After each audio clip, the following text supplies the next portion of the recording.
ሰላም አለይኩም እንዴት ናችሁ? ውድ ቤተሰቦቼ ሁላችሁንም ሰላም ብያለሁ። በያላችሁበት ሰላማችሁ ብዝዝት ይበል። ሀገራችንን አላህ ሰላም ያደርግልን።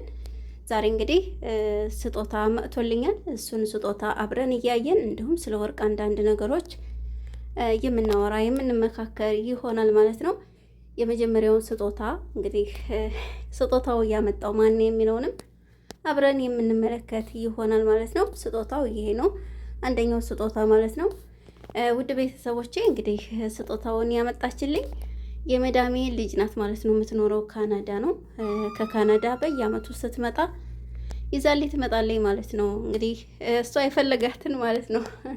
እና ወዶችዬ እንግዲህ አንደኛው ሽቶ ነው። እንደምትመለከቱት ሽቶ ነው ያመጣችልኝ።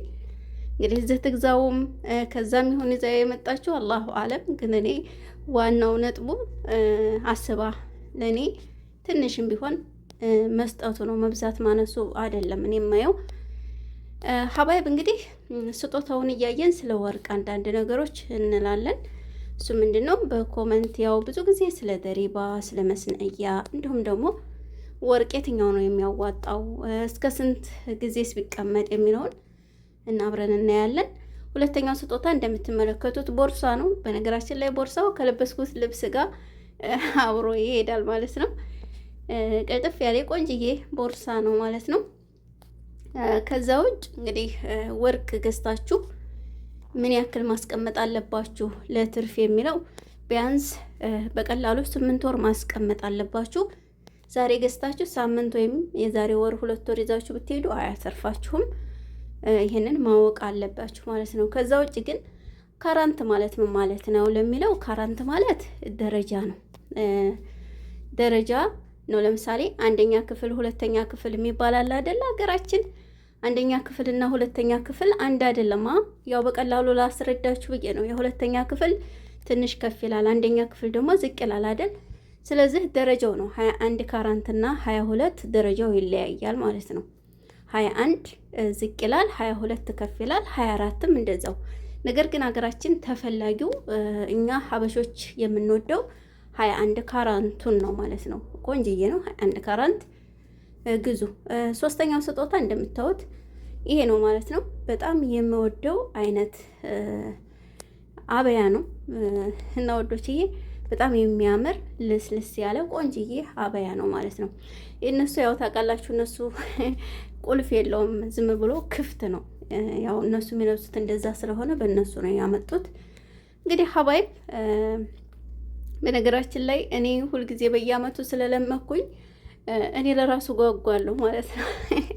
የሆነ ሰው አስለምዷችሁ ማለት ነው። ያንን በቃ ያደርጋል የሚለው ውስጣችሁ ማለት ነው። ሀቂቃ የስጦታ ትንሽ ትልቅ የለውም፣ ግን ካስለመዳችሁ ትጓጓላችሁና ሁለዚህ ስላስለመደችኝ ያው ይዛ ትመጣለች የሚለው ተስፋ ነበረ ማለት ነው። እና እንደምታዩት አምና እንግዲህ አሳይቻችኋለሁ ያምናውን ስጦታ፣ የዘንድሮ ደግሞ ይሄንን ይመስላል ማለት ነው። ውድ ቤተሰቦች ከዛ ውጭ እንደነገርኳችሁ ካራንት ማለት የወርቁ ጥራት ደረጃው ሲሆን ግራም ማለት ደግሞ እንግዲህ ሀባይብ መጠኑ ነው ማለት ነው።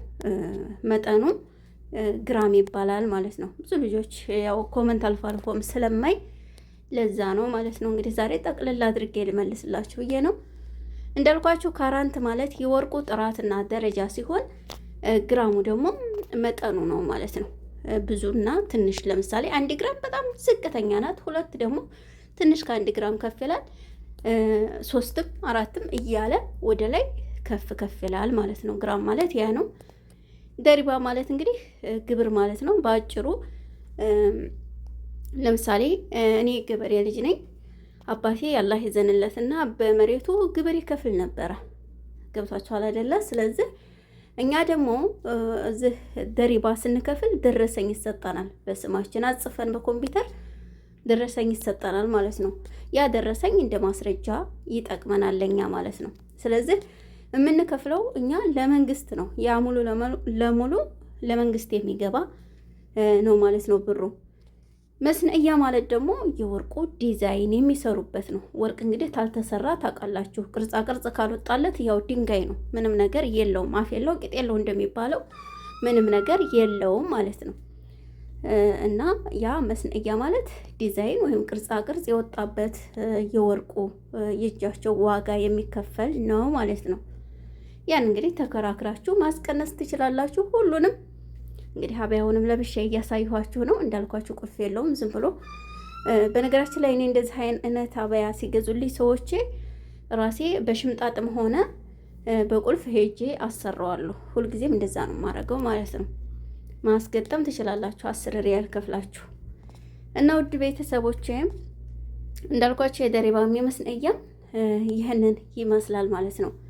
ስገዙ ተከራክራችሁ ግዙ። ሁልጊዜም ቢሆን የምንም ሆነ የምን የግራሙንም ሂሳብ ሆነ የመስነያም ሆነ ተከራክራችሁ ግዙ። ከዛ ውጭ ግን ያለ ደሪባ ያለ መስነያ ማለት በግራም ዋጋ ብቻ አይሸጡልንም ወይ? መስነያስ አይቀርም ወይ? ግዴታ ነው ወይ ለሚለው ጥያቄ መስነያ የማይቀር ነገር ነው፣ ግዴታ ነው። እንዳልኳችሁ ወርቅ ካልተሰራ ድንጋይ ስለሆነ ቅርጻ ቅርጽ ካልወጣለት ምኑን ያኔ ያማ ልሙጥ ሆነ ምንም ነገር የለውም ማለት ነው። ወርቅ ይሁን እንጂ ቅርጻ ቅርጽ የለውም። ስለዚህ መስነያ የማይቀር ነገር ነው የተሰራ ወርቅ ከሆነ። ያልተሰራ ወርቅ ላይ የመስነያ የሚባል ነገር የለም። ይህንን ማወቅ አለብን ማለት ነው። ከዛ ውጭ እንግዲህ ወርቅ ቤት ስትሄዱ ጥንቃቄ የምታደርጉት ነገር፣ እኛ ወርቅ ቤት ስንሄድ ለምን ቦርሳችን አንድ ብር አይኖርም?